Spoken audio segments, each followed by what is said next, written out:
It's a great pleasure to have a chance to talk to Simon McDonald. And I always start, Simon, by asking when and where you were born.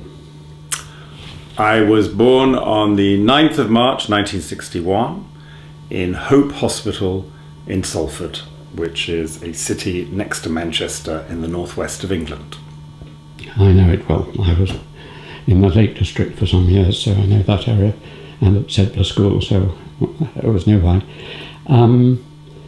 So tell me something.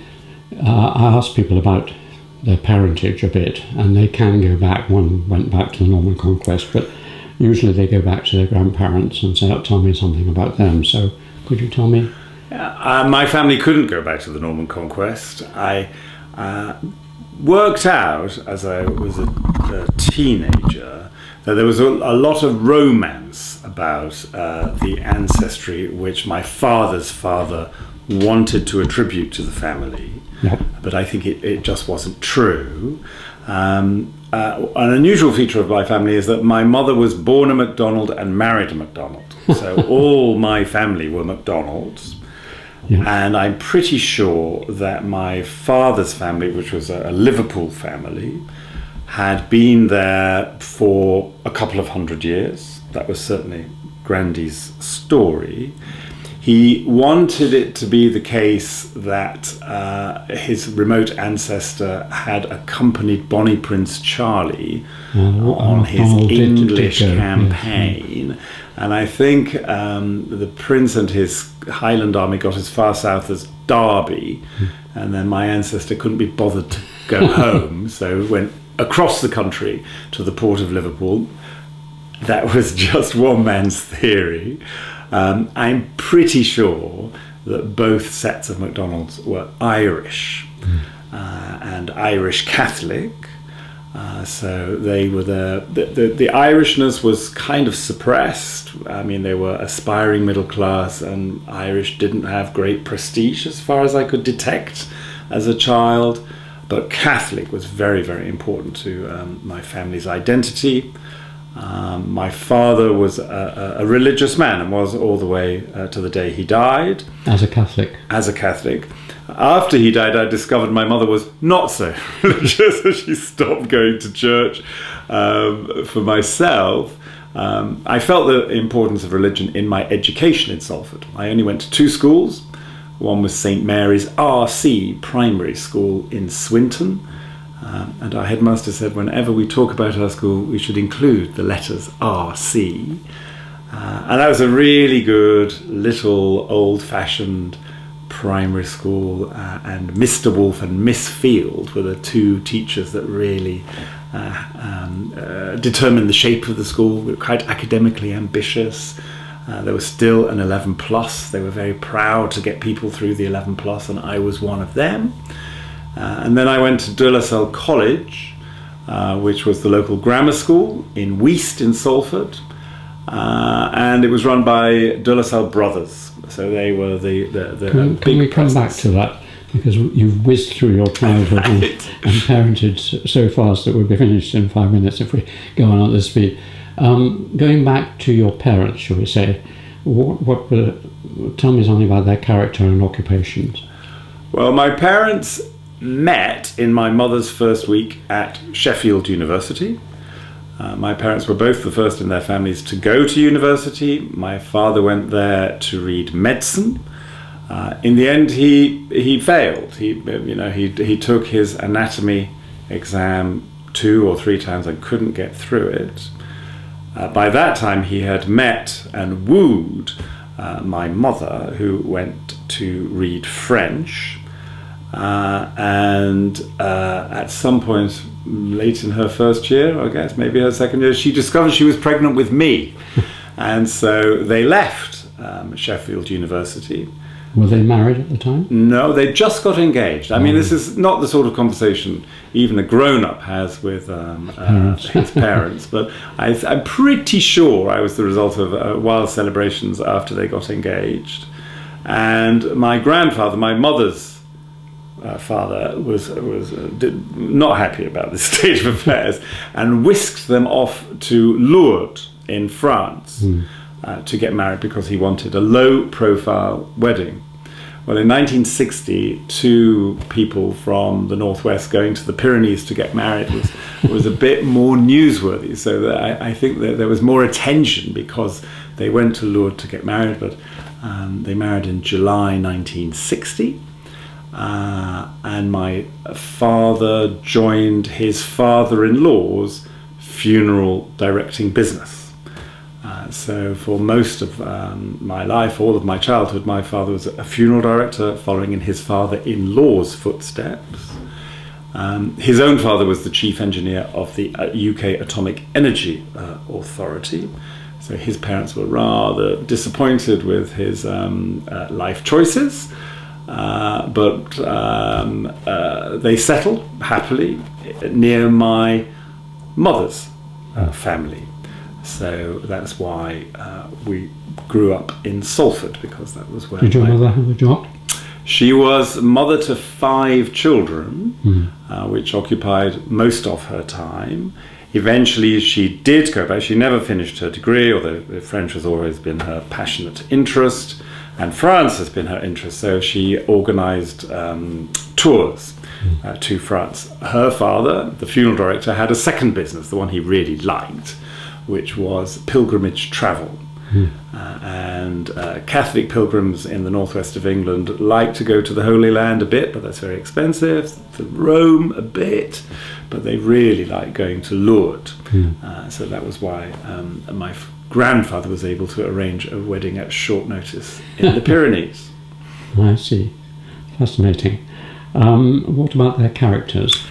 My father, I always thought as a child growing up in a house of 7 people that he was the only introvert in the house.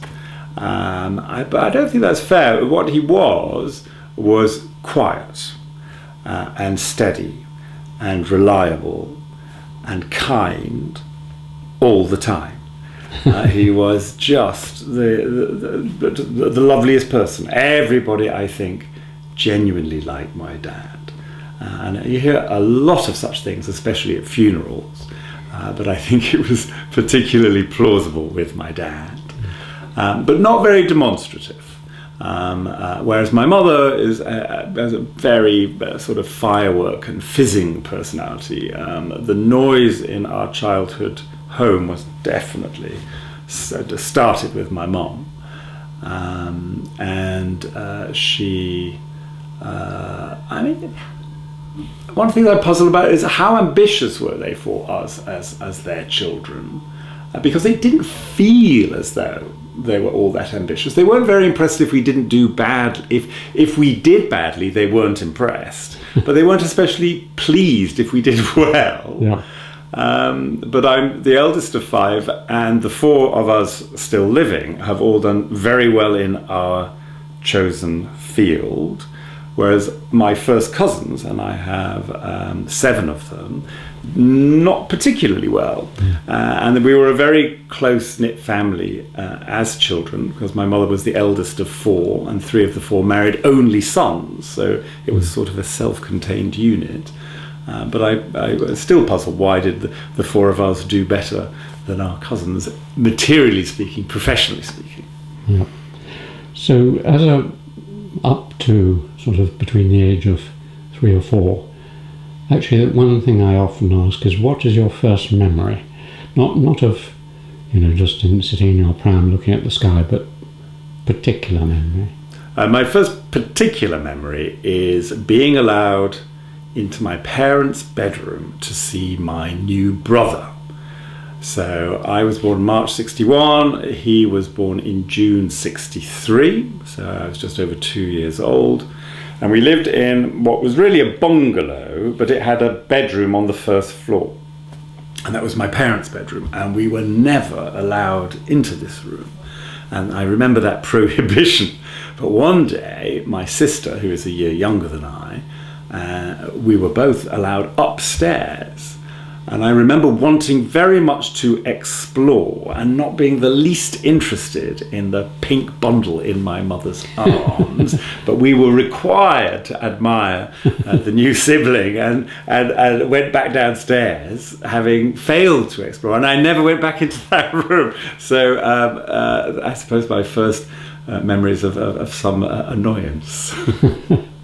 And between that age, 2 and about 6 or so, in early-ish infancy, did you have any hobbies or interests that you can remember and might have shaped your life in international diplomacy? Early hobbies, no. I remember very clearly my first school teacher starting school. I was 4 years old, and Mrs. Mather was our teacher, who seemed to me very, very elderly. I think she was probably in her 50s. It all seemed very, very grown up, because I had 2 siblings at home and I was the one going off to school age 4. And then age 5, I went with my aunt to Italy. Even all these years later, my mum is a bit puzzled that she allowed this to happen, because my aunt was 12 years old, I was 5 years old, and we were just sort of dispatched with a great aunt, a completely unsuitable chaperone, great aunt Agnes, for 2 weeks to Rome and Pescara, and I thought it was just wonderful. And I think that's what triggered my interest in overseas, abroad, history, all at once. In a holiday which was unique. It was never repeated when I was 5 years old. That's useful, very useful. Coming back then to your school, to the second school, what age did you did 11 plus or something? I did. And this was a grammar school. And around, you sort of touched on it, but around 14, 15 is the time that many people in our culture are particularly religious. They're confirmed into Church of England or whatever, and they go through a spiritual phase. You said that briefly that you were influenced by your parents' Catholicism and that it still meant something to you. But what does it mean, particularly as a master of Christ's? Very little, honestly. I owe an enormous amount to the people, because the things I care about, I absolutely care about, because people who had deep religious feeling passed on a care for others. The idea that you should make the most of yourself, that you should leave things better than you found them. This was very important in my education. I know there are other religions that emphasize that it's not all about you, but my influences were Roman Catholic. And at the school, just religion ran through it like Blackpool through Blackpool Rock. But what interests me was that they were so confident in their faith that they encouraged us to ask questions and assumed that we'd all reach the same answers they did. And as time went by, it satisfied less and less. So I had my little phase of being an altar boy. I suppose I was about 14 years old. But I think it was, something to do before school as much as anything else. It was a group of people to hang out with. That didn't last long. I still did all the outward things as I arrived at Cambridge. I was at Pembroke as an undergraduate. And in my first year, I went to Fisher House every Sunday. But one of the last speakers they had in my first year, so this must have been summer of 1980, was Basil Hume. And Basil Hume had been the abbot of Ampleforth and was Cardinal Archbishop of Westminster, and a very considerable figure. Indeed, before he died, he was made an Order of Merit, so he was an exceptional figure in national life and in the Catholic Church in England, and he came to preach. And I'm afraid I thought he was deadly dull. Really unpersuading. I can't remember his sermon at all, but I remember trying to listen and just thinking, I just can't connect with anything you're saying, and you're the best that the Catholic Church has got. And I never went to Fisher House again, and I have never voluntarily gone to church since then. I would go for funerals and weddings and baptisms. And you have to attend chapel. I do that all the time, but Evensong to me doesn't feel essentially a religious. It feels more like a musical experience than a religious one. The other things at school are, well, the second level particularly, are sport. Are you keen on any sports? Not at all. I grew quickly in a rugby playing school, so I was forced to play rugby, which I hated. I hated getting hurt. I hated getting dirty. It just didn't appeal to me at all. So I was in the second team, but very quickly other boys outgrew me. So my services were very quickly dispensed with. I played tennis a bit at school, but my eyesight went, and so wearing spectacles on a tennis court isn't great. And I liked running, I liked athletics, but my school wasn't very good at that, or there were no facilities. So since school I've not really done a lot of sport, but I have always enjoyed walking. So whenever I can, I walk.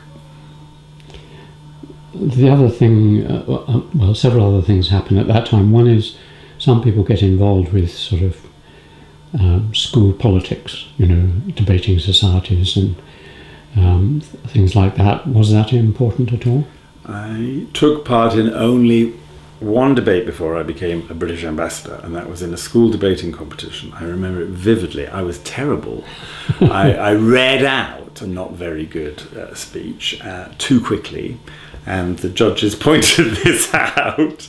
So we lost our first round bout, and that was that. I didn't feel the need to repeat until very much later.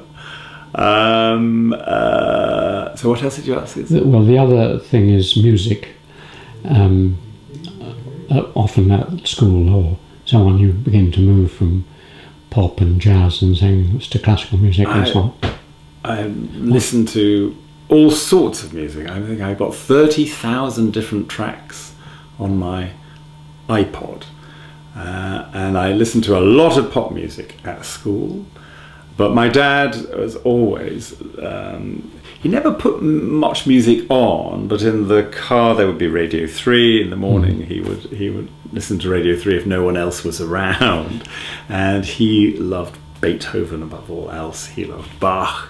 Mozart was there, but clearly behind the other two. So that was my introduction to classical music. But I listened to much more classical music once I got to London in my first job. So it's still pretty important to you? Oh yes, I listened to music the whole time. It's one of the things that irritates my wife is that I like music on in the background, and it's not predictable what it's going to be. It could be from the Congo, or it could be from the 18th century, or it could be American 20th century songbook. But so it's I listen all the time. When you say in the background, do you work to music, write to music? Often, yes, but the most important thing for me to work is the task, and a task and a deadline means I can work, and if there's music, that's nice but not essential. Yeah, so you don't need music to work to. No. Well, we'll come to your writing later, but moving on now. Oh well, the other thing that's often interesting is whether you had any particular teacher or teachers at that level, coming up to A level, who really influenced you. Absolutely. He was called Kevin Conroy, and he was the history teacher. And I think about Kevin still regularly, because lots of the things that he talked about when I was a teenager, I still come back to mind. So he was an inspiring teacher, and he certainly put into my mind the idea that I might apply for Cambridge. Nobody in my school had even been a candidate for a decade. So Kevin did a bit of research and said the last time someone went, he went to Pembroke. So I'll talk to him.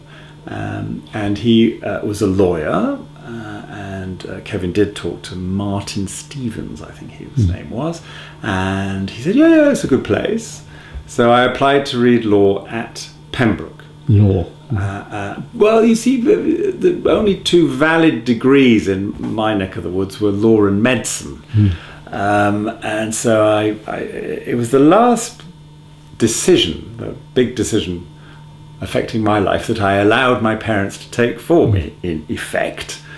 So I applied for law and was interviewed by a very elderly, very nice gentleman called James Campbell. And I got an offer, a 2 E's offer. I mean, it was one of the happiest days in my life.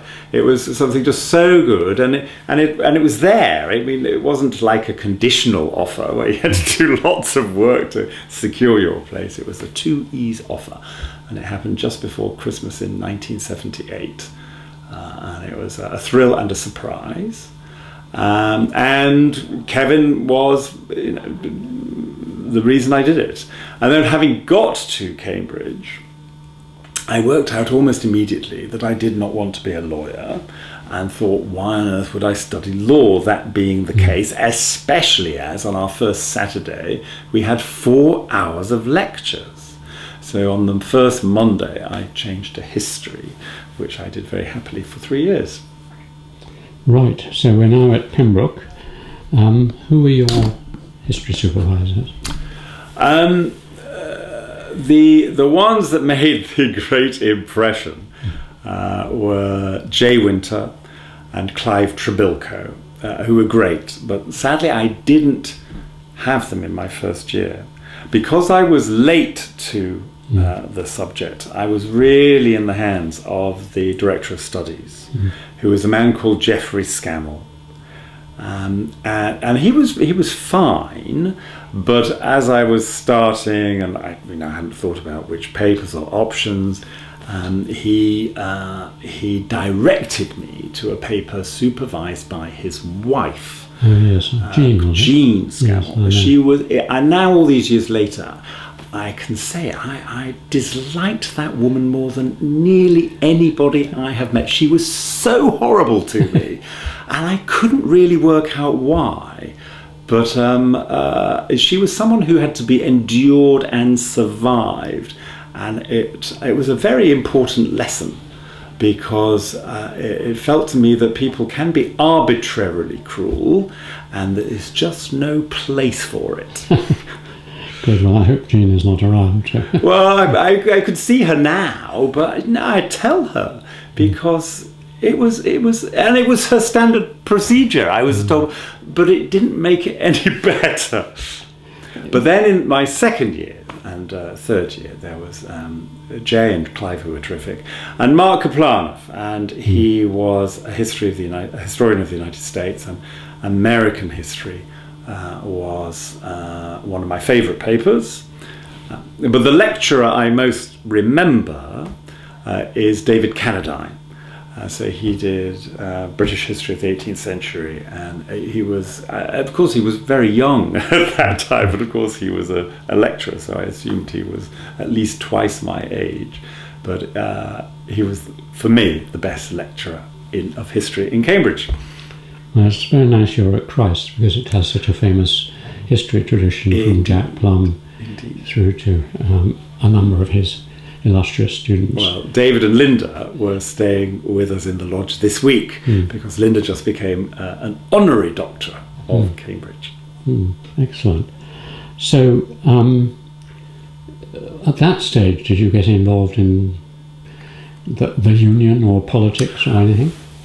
No, but I remember in the first year I joined both the Conservatives and the Labour. Well, they were nice people that called and asked me if I would, and I thought, well, why not? I tried both of them out. I let the membership of both lapse after 1 year. The most exciting political event, though, of my time as an undergraduate was the formation of the SDP. And I remember very vividly David Owen coming to Cambridge, and there was a mass meeting and just great approval and energy in the room. The answer of his that I most remember was about civil servant pay, because already I had it in my mind that I wanted to join the Foreign Office, and he was pretty sniffy about top civil servants being paid top salaries. But apart from that, it was a great event. Did you know Shirley Williams? I only met her towards the end of her life. She was, charming and impressive. And I remember in the 70s when she was something like Minister for Prices and Consumer Protection. But I only met her in person when she was in her 80s. So, is there any other particular memory of Cambridge before we move on? Well, the friends I made. Yes. I mean, when I was deciding what to do, having left the Foreign Office, Cambridge came back because the whole experience was so wonderful. And everything I did in the rest of my life really had its seeds in Cambridge. I can see from this conversation, actually, the seeds were planted earlier, but these were the saplings. These were the promising plants, if you like. So they, and I decided I wanted to live abroad, to be a diplomat, so to join the Foreign Office. I made friends who are still friends 40 years later, and I grew up, so being part of the growing up of a next generation, helping them, answering their questions, maybe even advising is an energizing thing to do. When you were beginning to think you'd like to be in the Foreign Office, was there any part of the world that was already... Jay, I seem to remember, was a European sort of 20th century historian. Is that Jay Winter? Jay Winter was a sort of historian of the masses. He didn't like great men dominating thoughts. The demographics and data were his big thing. A little bit further back, but no, the world was my oyster, I think, and that was one of the appeals of the Foreign Office. I joined at age 21. I was the youngest person in my year. So September the 6th, 1982 was my first day. 18 of us were around the horseshoe table. And after about 6 months, we got our second year assignments. And about half of us were assigned to hard languages. I'd not really thought hard about where I wanted to go. And this process had, for me, in my memory, two distinct phases. One was it wouldn't have been an email because there were no emails in the early 1980s, but a minute went round and I answered it and gave a list of languages that I thought potentially interesting. And because I was working with someone who'd worked in the Middle East and enjoyed it, I included Arabic as the sixth and final slot. And then I sent that off, and then over the weeks and months afterwards, I thought, well, no, I don't think Arabic is what I wanted to focus on, mainly because of family issues. So I was single, but I hoped to get married one day. And when the personnel people asked me why I was changing my mind about Arabic, I remember answering, because I couldn't imagine a woman I'd want to marry agreeing to live in Saudi Arabia. They didn't clearly think this was a good enough answer, because when we got our assignments, mine was to learn Arabic. And not only did I learn Arabic, but I was posted to Saudi Arabia. But even better, I met my wife in Saudi Arabia. So it's strange how things work out. So you've written a very interesting book on leadership, which is sort of the first tranche of your autobiography. And you describe quite a lot of your career in the Foreign Office. Can you summarise some of the things that you learnt in those early years and then gradually expanded? I wrote the book because I found I suddenly had nothing to do with time on my hands, and there was a big chunk of time to reflect about. So 38 years in the Foreign Office, and at the end I was the permanent secretary and head of the diplomatic service, so I got to the top and I wondered, well, why? Why did it work for me and not for any of the other 17 around that horseshoe table? And I thought that it was a lot to do with the people I had worked for. And the example of those people, the informal mentorship, really shaped my approach to the job and to the office. And I thought that might be of interest to other people, both the people starting, but also the people in the middle and getting towards the end. That the impact that you have on those around you is it can be unexpectedly large. So I was very, very fortunate. Right from my first department, which was Western European Department, where the assistant was a man called Rob Young and the head was a man called Andrew Wood. The undersecretary was Alan Goodison and the deputy secretary was Julian Bullard. And 3 of those 4 would make most people's list of top 20 diplomats of the last 50 years. So they were very, very good people to learn from. And my first posting was Saudi Arabia, where my first ambassador was Patrick Wright. It was his daughter that I met in Riyadh and later married. And he was a fabulous diplomat and a lovely man. And the way he approached things, the way he solved problems, the way he got other people to help him solve problems was learning for all my career. Yes, I was going to ask the rude question whether you got to the top because you married your predecessor's daughter. Yeah, I think that's a perfectly fair question. And in a different era, the answer would have been blushingly yes, but now we have so many processes in place that I think nepotism is excluded. But the advantage, as we're talking about, was that he, as a model, he couldn't be bettered. He never ever intervened in any aspect of my career. Partly because he'd retired by the time his intervention might have been useful.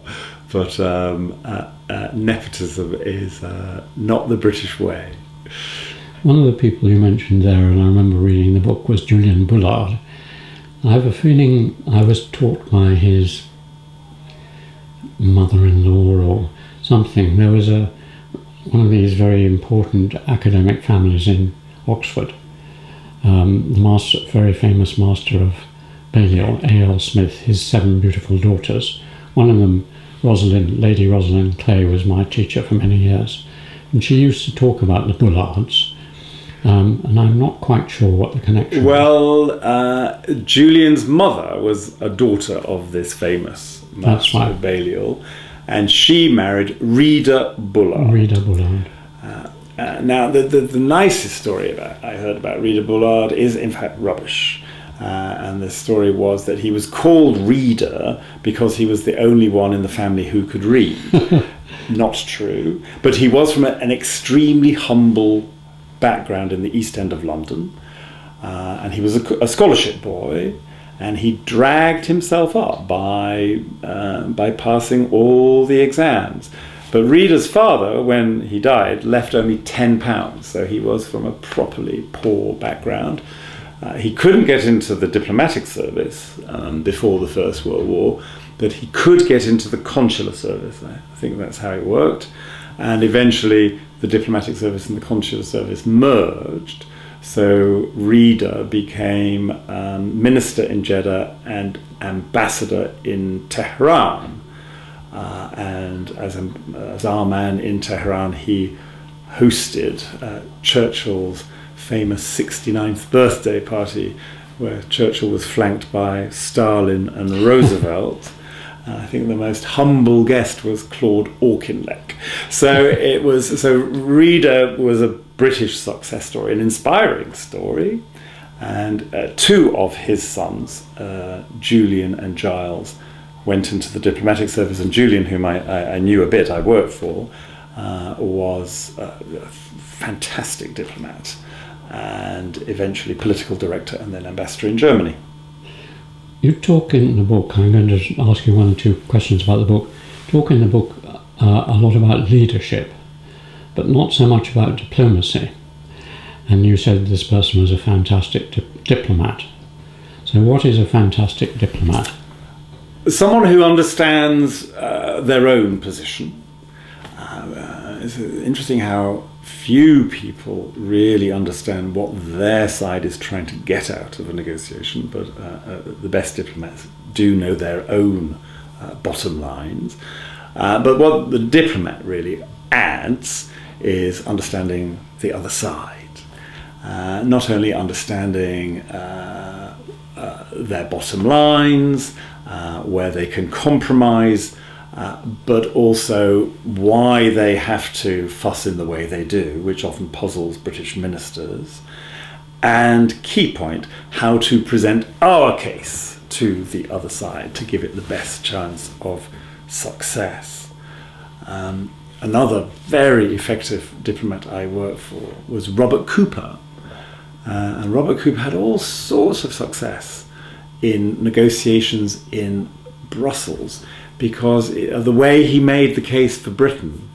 And one of the weird exemptions we achieved at some stage was that Bristol cream sherry was exempt from an extra duty because Robert persuaded the other 14 people around the table that this was an essential for widows at the funerals of their husbands, and so they decided that this sort of alcohol could be treated in a separate category. So that sort of thing, how to make a case in a way that the other side can understand and accept and agree.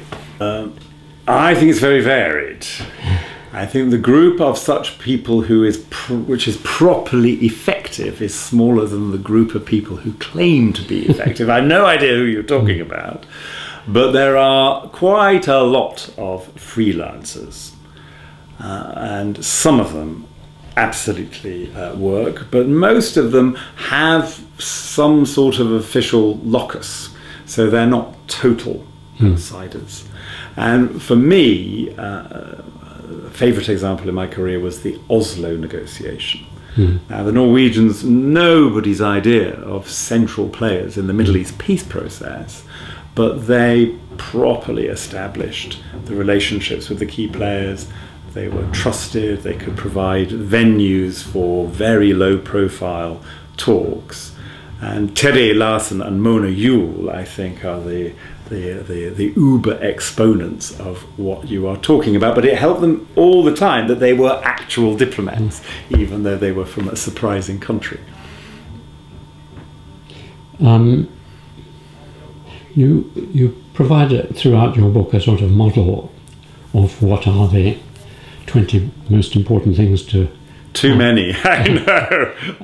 There's several lists, but when I write these things in relation to, for example, the characteristic of the English gentleman, which it overlaps with quite a bit, I also do the opposite. What is the character of a bad leader? What are the worst characteristics? And if you can tailor this towards one or two leaders you've met in your time... It's quite easy for me to do. In the end, I settle on three things which I think are absolutely essential for good leaders. And the first is having a plan, knowing what you want to achieve. So a bad leader for me is someone who just likes the position. there's an American phrase, to have limo fever. You just like the trappings, and that in the end is useless to everybody else. But it happens. I mean, it happens right now in British politics and American politics. So if a leader cannot persuasively describe what she or he is trying to achieve in a job, they're not going to be good. The second is good leaders being able to build and motivate teams.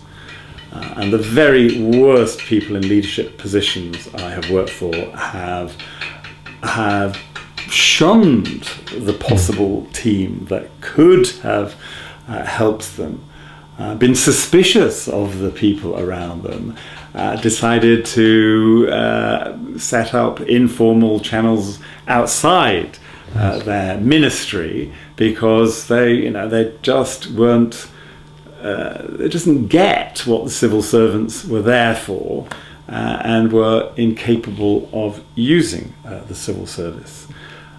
And then alongside this inability to build a team is inability to take decisions. And this can both be because they can't make up their mind, but it can also be because they're not trusting anybody to take any small decision on their behalf, because there's no trust. And so the whole system silts up, waiting for the leader to decide.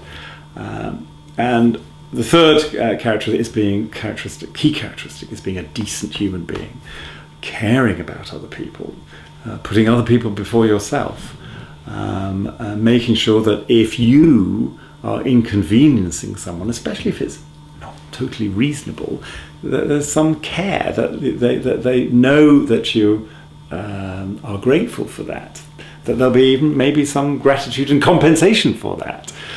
But I've worked for some leaders who just didn't give a fig. The task was the task, they were at the top, and everyone else had to snap to, no matter the cost.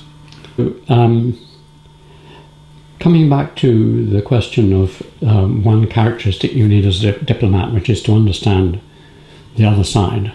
How do you, because diplomats get posted from, one day they're in Saudi Arabia, the next day they're in Beijing and so on.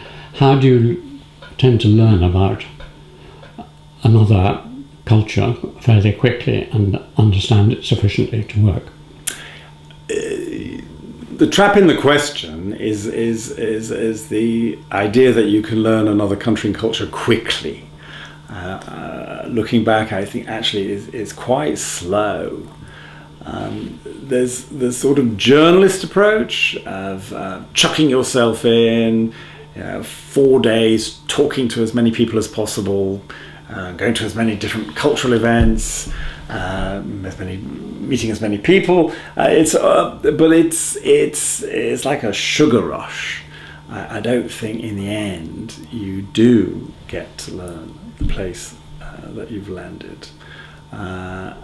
So in my career, I served in 2 countries twice, in Saudi Arabia and in Germany. And the second time was much, much improved by the fact there was a first time.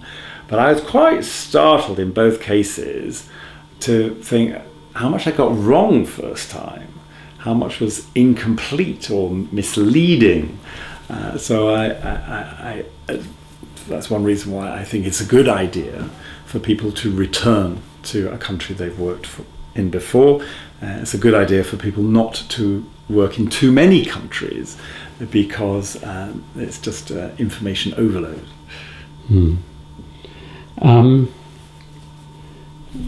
If I could ask you 1 or 2 questions about the contemporary world situation. I mean, the 2 items that many people are talking about are obviously the Ukraine crisis and American relations with China. Are you optimistic, pessimistic, or in the middle on those 2 issues? And what is your very wild guess at what's going to be the outcome in the next few years on those matters? So first, Ukraine. Yeah. This is the key conflict in Europe in my life. It's the key conflict, I think, for the West in my life. I think it's very important I think it's very much our interest that Ukraine should win, and it's crucially important that Ukraine should not lose.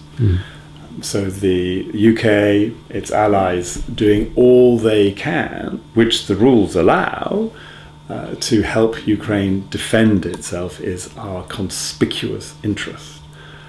I think British politics gets that. I think perhaps we could be a bit quicker in the supply of some of our material, but I think we are in the van in this respect.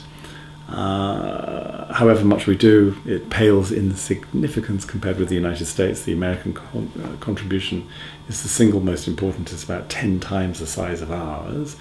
America sticking with this, I think, is our vital interest. The problem I foresee is the presidential election at the end of next year, where it is likely that the Republican candidate will be Donald Trump, and a second Trump administration may dispute the analysis I have just given and decide to throttle back. I think that's the only thing I can see in the future which would be a complete disaster. Because I think if we maintain the levels of support, then we will at least achieve the minimum objective, which is Ukraine not losing. Yes, well, you came back to the minimum, but you started with that Ukraine should win. What do you mean by win? That they would push Russia off their territory. I think it's very important that the Russian people understand, and maybe senior Russian ministers and generals, that this is not a dispute that ends in Moscow. This is a dispute that ends on the Ukrainian-Russian border. So Russia, the territory of Russia as understood internationally, is not in dispute and will not be touched. But Russia must leave the territory of its sovereign neighbour. If it stays in any of Ukraine's territory, that can only be at the end of a peace negotiation which the Ukrainians sign off on. What is the fate of Crimea? I'm not entirely sure. What is the fate of the bits of the Donbass that were in Russian hands before the 24th of February last year? Not completely clear. I think it's important for a negotiation that they are not completely clear, because there has to be something to negotiate. Clearly, it is most desirable from a Ukrainian point of view, and I would have no problem at all if at the end of a peace negotiation, Russia left Crimea and left all of Donbass. Right. And then on America-China. Well, that's the Thucydides trap of the 21st century. The Chinese are clearly the rising power. The US clearly the mature power that is feeling threatened. My urging on this challenge is that the UK shouldn't make itself a player. The widespread assumption might traditionally have been that the UK would just line up with Washington. I do not think it would be sensible or necessary for us to do that. I think the United States is never going to be displaced as our main ally, but that does not mean to say we will be with them in every dispute they take on. Looking back even at the first 20 odd years of the 21st century, the fact we were with them in Iraq and Afghanistan didn't make a material difference to the outcome and didn't help us in any way. Right. You're writing a book. Well, you've just handed it in. Congratulations. Remind me of the title. Beyond Britannia, Reshaping UK Foreign Policy. Okay. because at the end of your previous book you had an appendix saying what's wrong with our political system and outlining it. So this in a way is a long appendix to... You could look at it in that way. But the truth is that having written my first book, which, as most first books, is largely memoir, I showed it to only 3 people before it went off to a publisher. My wife, my private secretary, and my best friend. And my best friend said, "Why have you written about leadership? What you're supposed to know about is foreign policy. Why don't you write about foreign policy?" So I accepted his challenge. So can we get an advance contents page, so to speak? The United Kingdom, for quite a long chunk of time, was top nation. This started really in the 18th century, at the end of the 7 Years' War, went through the whole of the 19th century, and ended at some point in the first half of the 20th century. My thesis is that British people, particularly the ruling class, has not reconciled itself to the ending of that predominant status. And this distorts our foreign policy choices. This makes us focus too much on hard power, which we now find it difficult / impossible to wield. And so I think we need to recognize that. I do not say that we retire from the world stage. I do not say that we do not matter, but I think the way that we matter is different from the way that a significant senior group in this country would like. And do you think your hoped for outcome is likely? There is a general election on the horizon. I hope that everybody who might be in the foreign policy team on the other side, from whatever party, will look at it and consider the possibility that soft power is legitimate power for the United Kingdom, and that the rising, if you like, planetary agenda is a good place for the United Kingdom to focus rather than traditional geopolitics. Have you seen any signs in the front bench of the Labour Party that they have a different view? They seem pretty consistent in their hatred of Russia and China, as far as I can see. We are more than a year from the election. One of my favourite bosses said that there's nothing so valuable as preparation time. So this is the moment to get to them. So I hope that a book published in November would have a chance of influencing key people across the political spectrum. Right. So we're just coming towards, I see the thing flashing for the end of the tape. Were there any questions you would have liked me to ask you, which I haven't? Not really. I've enjoyed the conversation, but and we could keep on, but I not in particular. Sometimes people say, "Oh, I forgot my family." You mentioned your wife. Do you have children? Or? We have 4 children. We have 2 sons and 2 daughters. One daughter married last year. A younger daughter is marrying this year, next month actually. And our 2 boys are single. They've all left home. They're all grown up. 3 of them have settled work, and 1 of them is retraining. Right. And lastly, perhaps Christ. You're a new master of Christ, so you've been there nearly a year. Is it more difficult, easier, or whatever? I don't know if people like hearing this, but it's mostly what I was expecting / hoping for, because it is very beautiful campus with very interesting, very well motivated, very smart people in all parts of the college. So the students, the staff, the fellowship and the alumni have all been very interesting to get to know. The problems that it has are healthy problems. That it's not broke, but it would be better for having a bit more money, because we need to become carbon neutral. Zero carbon by 2050 is a difficult task for a 500-year-old college, but we can do it. We need to remain excellent, and for me that means remaining open internationally and also domestically. So we have a very varied student body, but not enough, in my view, comes from the unexpected bits of our country and our society. Like Salford.